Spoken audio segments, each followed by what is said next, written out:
नवमो अध्याय निशुंभ वध। मैं अर्धनारीश्वर के श्री विग्रह की निरंतर शरण लेता हूँ। उसका वर्ण बंदूक पुष्प और सुवर्ण के समान रक्तपीत मिश्रित है। वह अपनी भुजाओं में सुंदर अक्षमाला, पाश, अंकुश, वरद मुद्रा धारण करता है। अर्धचंद्र उसका आभूषण है तथा वह 3 नेत्रों से सुशोभित है। राजा ने कहा, भगवन, आपने रक्तबीज के वध से संबंध रखने वाले देवी चरित्र का यह अद्भुत महात्म्य मुझे बतलाया। अब रक्तबीज के मारे जाने पर अत्यंत क्रोध में भरे हुए शुंभ और निशुंभ ने जो कर्म किया उसे मैं सुनना चाहता हूँ। ऋषि कहते हैं, राजन, युद्ध में रक्तबीज और तथा अन्य दैत्यों के मारे जाने पर शुंभ और निशुंभ के क्रोध की सीमा न रही। अपनी विशाल सेना इस प्रकार मारी जाती देख निशुंभ आमर्ष में भरकर देवी की ओर दौड़ा। उसके साथ असुरों की प्रधान सेना थी। उसके आगे पीछे तथा पार्श्व भाग में बड़े बड़े असुर थे जो क्रोध से ओंठ चबाते हुए देवी को मार डालने के लिए आए। महापराक्रमी शुंभ भी अपनी सेना के साथ मात्र गढ़ों से युद्ध करके क्रोधवश चंडिका को मारने के लिए आ पहुंचा। तब देवी के साथ शुंभ और निशुंभ का घोर संग्राम छिड़ गया।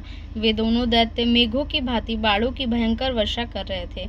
उन दोनों के चलाए हुए बाणों को चंडिका ने अपने बाणों समूहों से तुरंत काट डाला और शस्त्र समूहों की वर्षा करके उन दोनों दैत्यपतियों के अंगों में भी चोट पहुंचाई। निशुंभ ने तीखी तलवार और चमकती हुई ढाल लेकर देवी के श्रेष्ठ वाहन सिंह के मस्तक पर प्रहार किया। अपने वाहन को चोट पहुंचने पर देवी ने छुरप नामक बाण से निशुंभ की श्रेष्ठ तलवार को तुरंत ही काट डाला और उसकी ढाल को भी, जिसमें 8 चांद जड़े हुए थे, खंड खंड कर दिया। ढाल और तलवार के कट जाने पर असुर ने शक्ति चलाई, किंतु सामने आने पर देवी ने चक्र से उसके भी 2 टुकड़े कर दिए। अब तो निशुंभ क्रोध से जल उठा और उस दानव ने देवी को मारने के लिए शूल उठाया, किंतु देवी ने समीप आने पर उसे भी मुक्के से मारकर चूर्ण कर दिया। तब उसने गदा घुमाकर चंडी के ऊपर चलाई, परंतु वह भी देवी के त्रिशूल से कटकर भस्म हो गई। तदंतर दैत्यराज निशुंभ को फरसा हाथ में लेकर आते देख देवी ने बाण समूहों से घायल कर धरती पर सुला दिया। उस भयंकर पराक्रमी भाई निशुंभ के धराशायी होने पर शुंभ को बड़ा क्रोध हुआ और वह अंबिका का वध करने के लिए वह आगे बढ़ा। रथ पर बैठे बैठे ही उत्तम आयुधों से सुशोभित अपनी बड़ी बड़ी 8 अनुपम भुजाओं से समूचे आकाश को ढककर वह अद्भुत शोभा पाने लगा। उसे आते देख देवी ने शंख बजाया और धनुष की प्रत्यंचा का भी अत्यंत दुस्सह शब्द किया। साथ ही अपने घंटे के शब्द से, जो समस्त दैत्य सैनिकों का तेज नष्ट करने वाला था, संपूर्ण दिशाओं को व्याप्त कर दिया। तदंतर सिंह ने भी अपनी दहाड़ से, जिसे सुनकर बड़े बड़े गजराजों का महान मद दूर हो जाता था, आकाश, पृथ्वी और 10 दिशाओं को गुंजा दिया।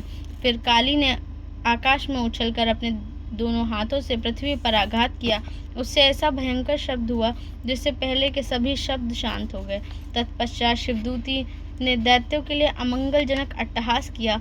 इन शब्दों को सुनकर समस्त असुर थर्रा उठे, किंतु शुंभ को बड़ा क्रोध हुआ। उस समय देवी ने जब शुंभ को लक्ष्य करके कहा, ओ दुरात्मा, खड़ा रह, खड़ा रह। तभी आकाश में खड़े हुए देवता बोल उठे, जय हो, जय हो। शुंभ ने वहां आकर ज्वालाओं से युक्त अत्यंत भयानक शक्ति चलाई। अग्निमय पर्वत के समान आती हुई उस शक्ति को देवी ने बड़े भारी लूके से दूर हटा दिया। उस समय शुंभ के सिंहनाद से तीनों लोग गूंज उठे। राजन, उसकी प्रतिध्वनि से वज्रपात के समान भयानक शब्द हुआ, जिससे अन्य सब शब्दों को जीत लिया। शुंभ के चलाए हुए बाणों के देवी ने और देवी के चलाए हुए बाणों के शुंभ ने अपने भयंकर बाणों द्वारा सैकड़ों और हजारों टुकड़े कर दिए। तब क्रोध में भरी हुई चंडिका ने शुंभ को शूल से मारा। उसके आघात से मूर्छित हो वह पृथ्वी पर गिर पड़ा। इतने में ही निशुंभ को चेतना हुई और उसने धनुष हाथ में लेकर बाणों द्वारा देवी, काली तथा सिंह को घायल कर डाला। फिर उस दैत्यराज ने 10,000 बाहें बनाकर चक्रों से प्रहार से चंडिका को आच्छादित कर दिया। तब दुर्गम पीड़ा का नाश करने वाली भगवती दुर्गा ने कुपित होकर अपने बाणों से उन चक्रों तथा बाणों को काट गिराया। यह देख निशुंभ दैत्य सेना के साथ चंडिका का वध करने के लिए हाथ में गदा लिए बड़े वेग से दौड़ा। उसके आते ही चंडी ने तीखी धार वाली तलवार से उसकी गदा को शीघ्र ही काट डाला। तब उसने शूल हाथ में लिया। देवताओं को पीड़ा देने वाले निशुंभ को शूल हाथ में लिया आते देख चंडिका ने वेग से चलाए हुए अपने शूल से उसकी छाती छेद डाली। शूल से विदीर्ण हो जाने पर उसकी छाती से एक दूसरा महाबली एवं महापराक्रमी पुरुष रहता हुआ निकला। उस निकलते हुए पुरुष की बात सुनकर देवी ठहठहा कर हंस पड़ी और खड्ग से उन्होंने उसका मस्तक काट डाला। फिर तो वह पृथ्वी पर गिर पड़ा। तदंतर सिंह अपनी दाढ़ों से असुरों की गर्दन कुचल कर खाने लगा। यह बड़ा भयंकर दृश्य था। उधर काली और शिवदूती ने भी अन्यान्य दैत्यों का भक्षण आरंभ किया। कौमारी की शक्ति से विदीर्ण होकर कितने ही महादैत्य नष्ट हो गए। ब्रह्माणी के मंत्रपूत जल से निस्तेज होकर कितने ही भाग खड़े हुए। कितने ही दैत्य महेश्वरी के त्रिशूल से छिन्न भिन्न हो धराशाही हो गए। वाराही की थूथन के आघात से कितनों का पृथ्वी पर कचूमर निकल गया। वैष्णवी ने भी अपने चक्र से दानवों के टुकड़े टुकड़े कर डाले। ऐन्द्री के हाथ से छूटे हुए वज्र से भी कितने ही प्राणों से हाथ धो बैठे।